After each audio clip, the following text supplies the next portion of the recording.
In the last video, we talked about how we use percentiles to figure out how spread apart the data in a skewed distribution is.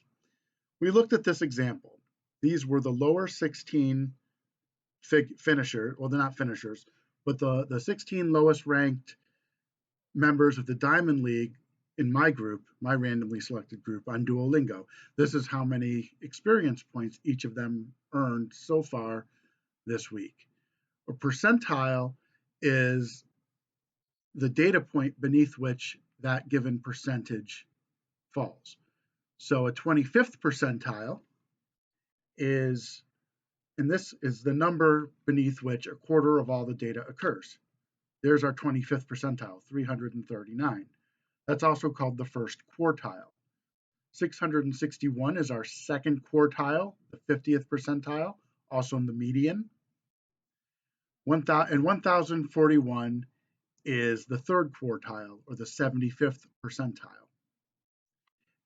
And then we measure how spread the data is using the IQR, which is the 75th percentile minus the 25th percentile, which in this case is 802.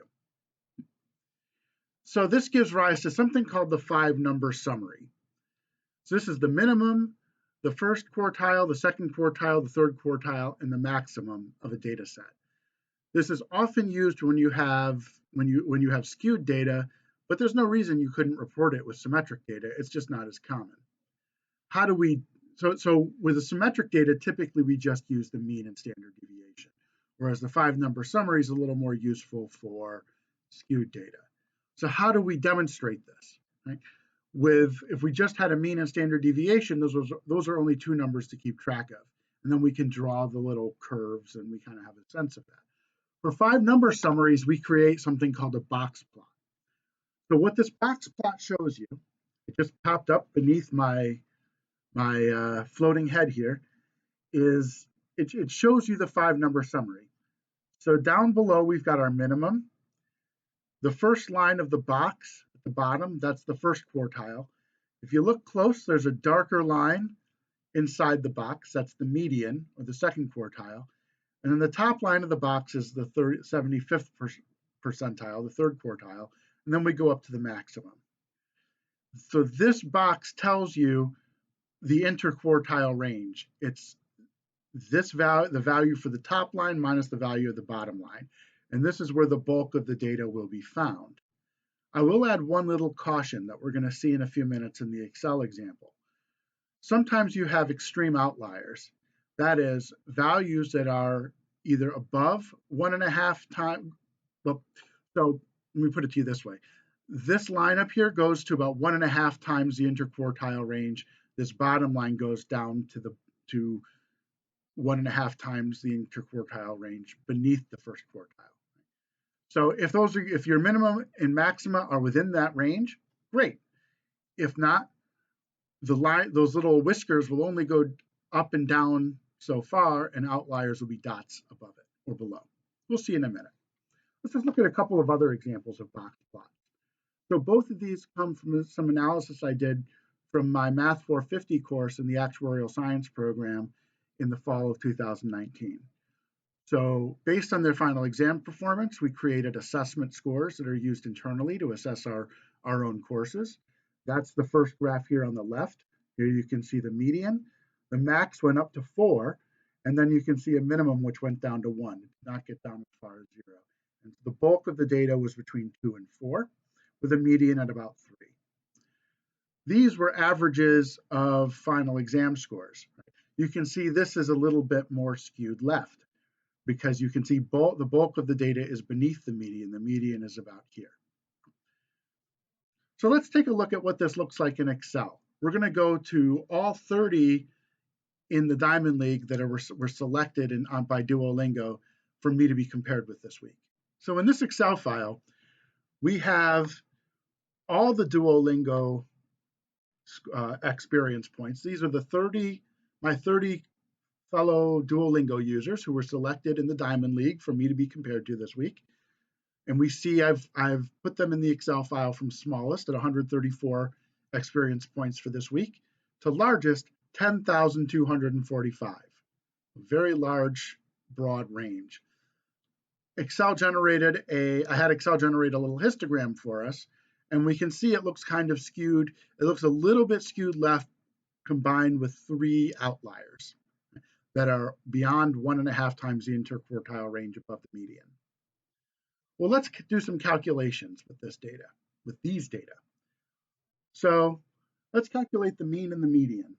So recall the mean is what we use for average, and then our cells, our values are between cell A2 and then cell A31.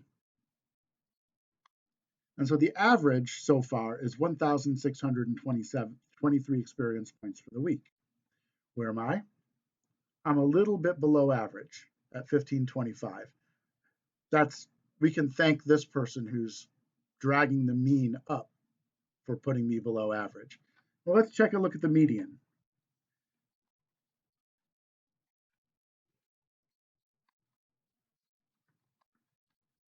The median, I'm above the median. I'm actually in the top 10, 1,136.5. And since the mean is so high above the median, you can tell that there's some kind of skew going on.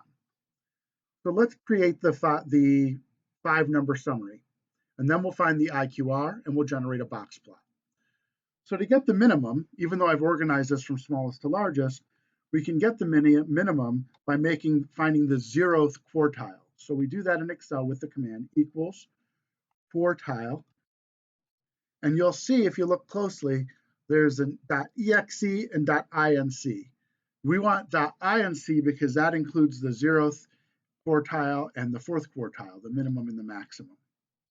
So we finish typing quartile.inc, and now we put our data range A2 to A31.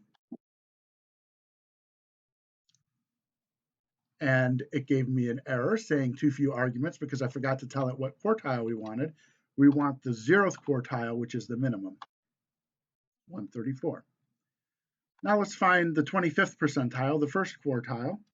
Same kind of command, equals quartile. You can tell you spelled it wrong when the suggestions disappear. A2 to A31. And now this is the 1st quartile. And if you look closely, the options pop up and explain what they are. First quartile, 697.25. It's different now because we're using the full data set of all 30. Let's get our median, the 2nd quartile. Of course, I could type median in. We have the median already, but you can also get this with the quartile function. So we want A2 to A31, and this is the 2nd quartile. And we see, of course, it's the same as the median. Let's get the 3rd quartile, the 75th percentile. A2 to A31, and this is our 3rd quartile. 1,519.25. So recall, where am I? I'm at 1525, so I'm a little bit above the 75th quartile. And finally, the max is the 4th quartile. So equals quartile.inc, same range of values. And now this is the 4th quartile, maximum, which we know is 10,245. So there's our 5-number summary. And we can calculate the interquartile range, which is the 3rd quartile, which as you can see is in D38, minus the 1st quartile, which is in cell D36. And our interquartile range is 822 experience points. So with the symmetric distribution, mean and standard deviation, with a skewed distribution, the equivalent is the median, 1,136.5, and an interquartile range of 822, which is pretty large. But typically for skewed distributions, we report the full 5-number summary, and we can demonstrate it with a box plot. So how do we make a box plot? Well, we highlight our data, and we go to Insert, and the recommended charts might not give us what we want, right? I don't see a box plot in there. But if right in the middle here, you see Insert statistical chart. So what are our choices? Well, now you see box or box and whisker plot. So I'll select that. We can give it a title. Duolingo and we can see our box plot. So what do we see here? Well, this looks very much like the histogram. Almost everything's concentrated down here in the lower regions. There's a little bit of skew, but it almost looks symmetric. And what you've got here are these three outliers. Because they're so far above the 75th percentile, this little whisker line only goes out to 1.5 times the interquartile range. So these are outliers and they're plotted as dots. Otherwise, you can see the median in the middle here. You can see the box represents our interquartile range between the 25th and 75th percentile. We've got our minimum here, and then up here, this is no longer the maximum because of the outliers. There's our maximum. So that concludes our analysis of data distributions. The next thing we're going to look at in chapter 3 will be probability distributions and probabilities.